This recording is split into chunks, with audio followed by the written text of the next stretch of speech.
প্রিয় দর্শক, আসসালামু আলাইকুম। সময় কত পরিবর্তনশীল। আমরা আজকে থেকে 6 মাস আগেও কালবেলাকে দেখছি এই যে লিস্টটা দেখতেছেন, তাদেরকে নিয়ে অপপ্রচার চালাইতে, তাদের বিরুদ্ধে নিউজ করতে, তাদেরকে আপনার হেয় করার জন্য এমন কোনো কাজ নাই যে এই মিডিয়াগুলা করে নাই। কিন্তু আজকে গত 3-4 দিন ধরে দেখতেছি কালবেলা এত পরিমাণ তেল মারতেছে তাদেরকে, মানে অকল্পনীয়। বিশেষ করে যদি আমরা বলি মুশফিক ফজল আনসারী, যিনি কিনা স্টেট ডিপার্টমেন্টে বা জাতিসংঘের যেই সব জায়গায় উনি প্রশ্ন করতেন বাংলাদেশের বিষয়গুলো নিয়ে, বিষয়গুলো যদি উপস্থাপন করে, সেই ক্ষেত্রে মানে তার নামটা পর্যন্ত উচ্চারণ করে নাই যে কোন সাংবাদিক মানে এই জায়গায় প্রশ্নটা করতেছে, বা যখন মানে আপনার উপস্থাপন করতেছে ভিডিও ফুটেজগুলো, তখন দেখাইতেছে আপনার সময় টিভি একজন সাংবাদিক লাবলু নামে নাকি যেন একটা নাম ছিল, ওরে উপস্থাপন করে। কিন্তু আজকে দেখলাম আপনার মুশফিক ফজল আনসারী, পিনাকি ভট্টাচার্য, ইলিয়াস হোসেন, জাওয়াদ মির্জান, শাহেদ আলম, নাজমুল সাকিব, মনির হায়দার, ডক্টর কনক সারোয়ার, মুস্তফা ফিরোজ, জুলকারনাইম, রাশিফ খলিল, মানে তাদেরকে নিয়ে দেখলাম একের পর এক নিউজ করতেছে। মানে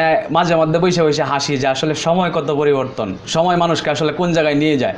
যে কালবেলা এতদিন পর্যন্ত তাদের বিরোধিতা করছে, আজকে সেই কালবেলা তাদেরকে নিয়ে তেল মারতেছে, তাদের পক্ষে মনে করেন নিউজ করতেছে, শুধুমাত্র তাদের পিঠ বাঁচানোর জন্য। বিশেষ করে ইলিয়াস হোসেন ভাই, উনি কিন্তু কালবেলার বিরুদ্ধে কিছু কথা বলছিল যে কালবেলার আসলে অনুসারী কে, কালবেলা আসলে পরিচালনা কে করে। তো এই দিকে দেখলাম যে মানে এরপরে কিন্তু ইলিয়াস হোসেনকে নিয়ে আপনার দেখছেন ইয়াতে নিউজ প্রচার করছে যে আপনার স্টেট ডিপার্টমেন্টে আমেরিকায় তার মানে জায়গায় জায়গায় ছবি দেওয়া, তাকে নাকি গ্রেপ্তার করেছে।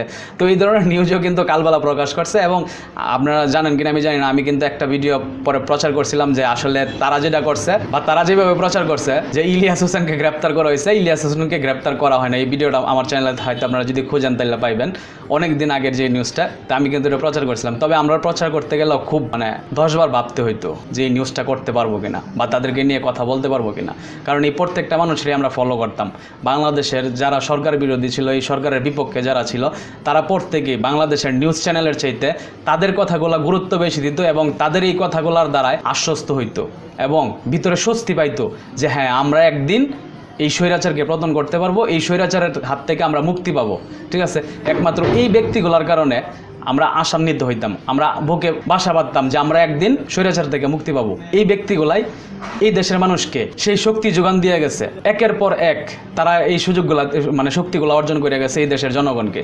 তবে সেই সাথে আমি আরও কিছু কথা বলতে চাই। বর্তমান বাংলাদেশে যারা সরকারে আসছেন, যাদের উপদেষ্টা আছেন এবং ছাত্র সমাজ যারা আছে, তাদের কাছে অবশ্যই এটা আমার অনুরোধ থাকবে যে তাদেরকে যেন দেশে ফিরিয়ে আনা হয়, তাদেরকে যেন সহযোগিতা করা হয় দেশে আসার জন্য, এবং তাদেরকে যেন এই দেশের কাজে ব্যবহার করা হয়, সুশাসনের দিকে এগিয়ে নেওয়ার জন্য তাদের ভূমিকাটাকে যেন গ্রহণ করা হয় এবং তারা যেন এই দেশে আইসা তাদের মানে তাদের যে সাংবাদিকতার যে ইয়াটা, ঠিক আছে, দৃঢ়তা, বা তারা যে পেশায় যারা আছেন প্রত্যেককে যেন সেই জায়গা থেকে তাদেরকে যেন মানে তারা যেন দেশের জন্য তাদেরকে যেন কাজে লাগানো যায়, সেই ব্যবস্থা করার জন্য আমি বিশেষ করে ছাত্র সমাজ এবং দেশের রাষ্ট্রপ্রধান যিনি আছেন এবং উপদেষ্টা যারা মণ্ডলী আছেন তাদের কাছে অনুরোধ থাকবে তাদেরকে যেন দেশে ফিরিয়ে আনা হয় এবং তাদেরকে যেন দেশের কাজে ব্যবহার করা হয়। তো এতটুকুই বলার ছিল। ভালো থাকবেন সকলে। আসসালামু আলাইকুম।